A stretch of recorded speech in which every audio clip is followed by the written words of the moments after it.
স্বাগত, দেখছেন দিনের প্রধান খবর আর খবরের পেছনের খবর নিয়ে পর্যালোচনামূলক অনুষ্ঠান বাংলাদেশ এখন। আপনাদের সঙ্গে আছি আমি অনিমেষ কর। আলোচনার জন্য স্টুডিওতে আছেন ডেইলি অবজারভারের সহযোগী সম্পাদক সৈয়দ বদরুল হাসান এবং ঢাকা বিশ্ববিদ্যালয়ের উর্দু বিভাগের প্রভাষক জি মওলা। স্বাগত জানাচ্ছি আপনাদের। আমরা মূল আলোচনায় যাবার আগে দেখে নেব দিনের প্রধান খবরগুলো।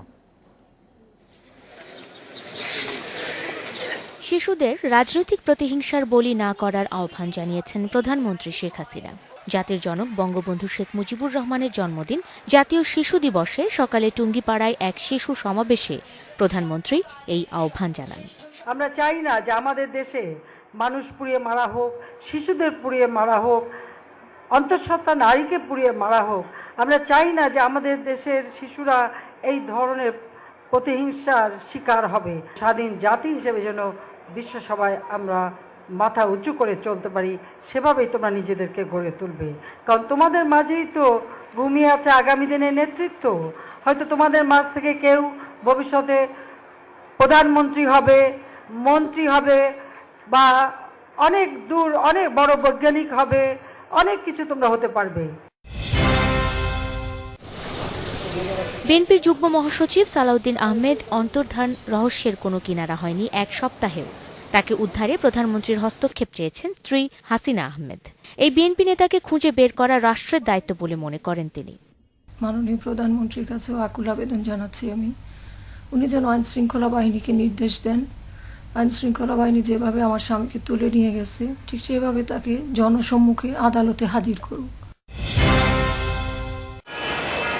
রাস্তা, অফিস, আদালত সবই প্রায় স্বাভাবিক, অথচ এর পরেও হরতাল কর্মসূচি চালিয়ে যাচ্ছে বিএনপি জামায়াত জোট। জাতীয় দিবসও বাইরে থাকছে না হরতালের। 17ই মার্চ বঙ্গবন্ধুর জন্মদিন, জাতীয় শিশু দিবসের ছুটির দিনেও চলেছে হরতাল। অযথাই মনে করেন হরতাল দিয়া ডাইকা বয়ে রয়েছে, এটা আমাদের সমস্যা করে। যারা মনে করেন আমরা শ্রমিক কাজ করি তাদের সমস্যা, কিন্তু যারা রাজনীতি করে তাদের তো আর সমস্যা নেই। মনে করি যে আজকে হরতাল না থাকাই ভালো। বন্ধের দিনে হরতাল কিসের? বঙ্গবন্ধুর জন্মদিবসে যারা হরতাল অবরোধ ডাকে, ছুটির দিনেও আজ হরতাল, ঠিক তারাই বঙ্গবন্ধুর শাহাদাত দিবসে কেক কেটে নিজেদের ভুয়া জন্মদিবস পালন করে।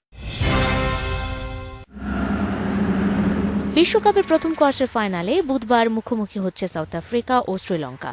লঙ্কানরা ছুটছে দ্বিতীয় বিশ্বকাপের লক্ষ্যে, আর প্রোটিয়ারা জোকার্স অপবাদ মুছে ফেলতে। সিডনিতে ম্যাচ শুরু হবে বাংলাদেশ সময় সকাল 9:30টায়। সোনিয়া হক, ইন্ডিপেন্ডেন্ট নিউজ। দেখছিলেন দিনের প্রধান খবরগুলো। আমরা আজকে মূলত আলোচনা করব বঙ্গবন্ধুকে নিয়েই। তার জন্মদিন পালিত হলো, সারা দিনভর বিভিন্ন ধরনের অনুষ্ঠান হচ্ছে সারা দেশেই। বাংলাদেশে বঙ্গবন্ধুর মতন একজন নেতা, জাতির জনক, এইরকম একজন নেতার প্রতি সারা জাতি শ্রদ্ধা জানিয়েছে।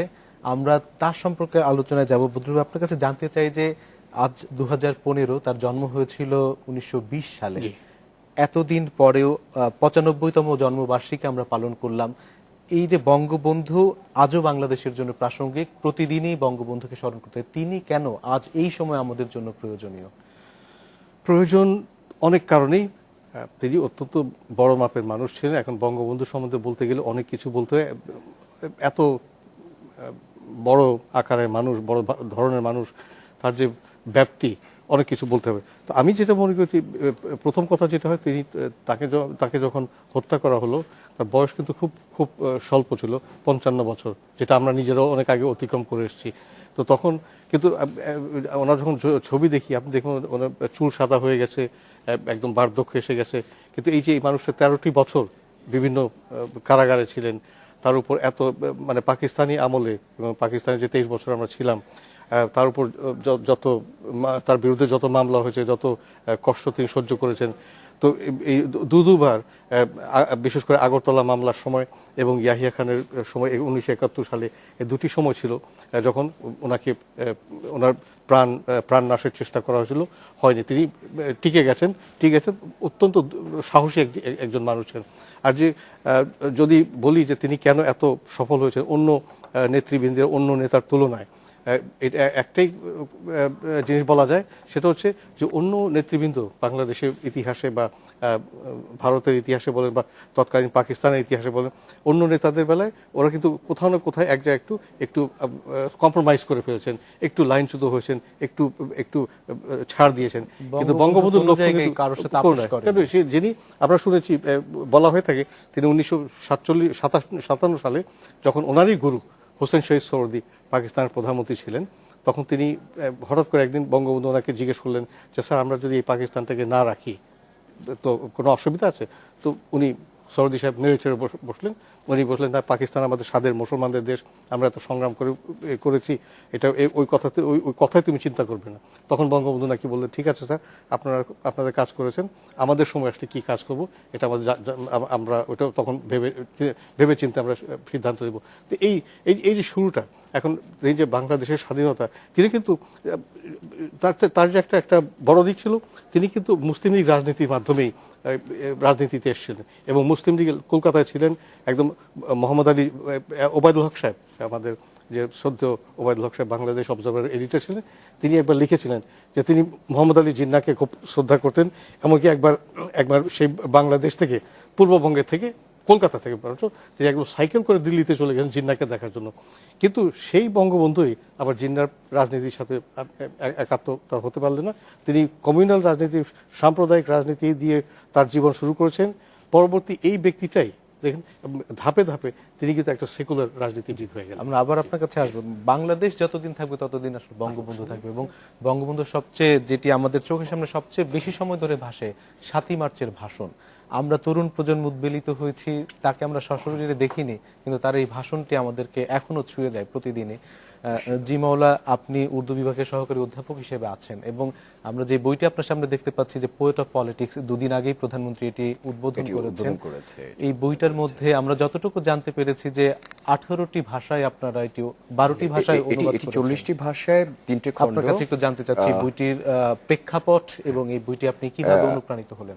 আসলে সর্বপ্রথম আমি আপনাকে ধন্যবাদ জানাই আজকের এই মহতি উদ্যোগটা নেবার জন্য, আমাকে আমন্ত্রণ করার জন্য।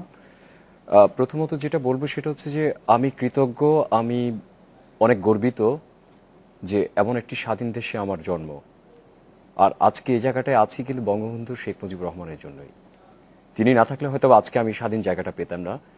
স্বাধীনতার যে ফ্লেভারটা, এটি যদি জিজ্ঞেস করতে হয় এটি কি জিনিস, এটি এখন যদি ফিলিস্তিনের কোনো নাগরিককে জিজ্ঞেস করা হয় তাহলে সে জানবে স্বাধীনতা আসলে কি। এখানে অনেকে আছেন সেটা হয়তো বুঝতে চাইবেন না। আপনি যেটা কিছুক্ষণ আগে আমরা হয়তো বলেছিলাম যে একটা দেশে কিন্তু এখন পর্যন্ত যে মানুষ ফাদার অফ দ্য নেশনসকে একই জায়গায় স্বীকৃতি দেবে, সেই ঘটনাটাও কিন্তু সেখানে দেখা যাচ্ছে ডিভাইডেশন আমরা দেখতে পাই, বিভাজনটা আছে। মানে যে একটি বিন্দুতে এসে সারা জাতি ঐক্যবদ্ধ হতে পারত বঙ্গবন্ধুর প্রশ্নে, সেই জায়গাও এখন আমরা বিভক্তি দেখতে পাই। মূলত আমি কাজটি শুরু করেছিলাম পয়েট অফ পলিটিক্স আমার এই গ্রন্থের নাম।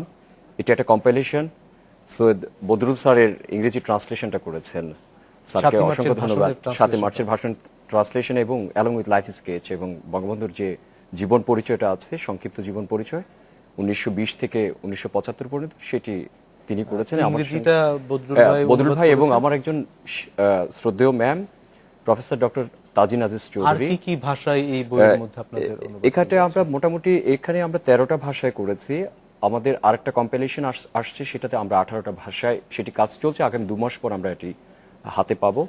এটি মাননীয় প্রধানমন্ত্রী গত পরশুদিন 15 মার্চ এটি লঞ্চ করেছেন আনুষ্ঠানিকভাবে।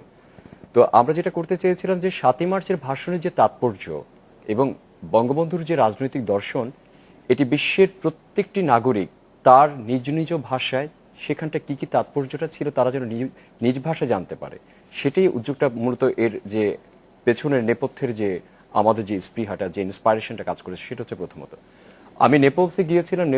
ইতালিতে নেপলস বিশ্ববিদ্যালয় তারা বিভিন্ন দেশের যারা রিনাউন্ড পার্সোনালিটিস যারা আছেন, যারা খ্যাতিমান ব্যক্তিত্ব যারা আছেন সারা পৃথিবীতে, মার্টিন লুথার কিং থেকে শুরু করে Nelson Mandela, Mahatma Gandhi, Abraham Lincoln, সবার বায়োগ্রাফিগুলো এবং সবার স্পিচগুলো তারা পড়ান। সেখানটা আমি যে দেখলাম যে সেখানে কিন্তু আমাদের 7 মার্চের ভাষণটা নেই। তো আমি বললাম যে যেই ভাষণের দ্বারায়, যে ভাষণের নেপথ্যে একটি জাতি, একটি রাষ্ট্র উঠে এসছে, একটি স্বাধীন রাষ্ট্র আমরা পেয়েছি, কেন আপনারা সেটা রাখবেন না? আমরা তার পরবর্তী প্রেক্ষাপট শুনবো একটি বিরতি থেকে ফিরে Thank you. এসে। আমরা যাচ্ছি খুব ছোট্ট 40 সেকেন্ডের একটি বিরতিতে।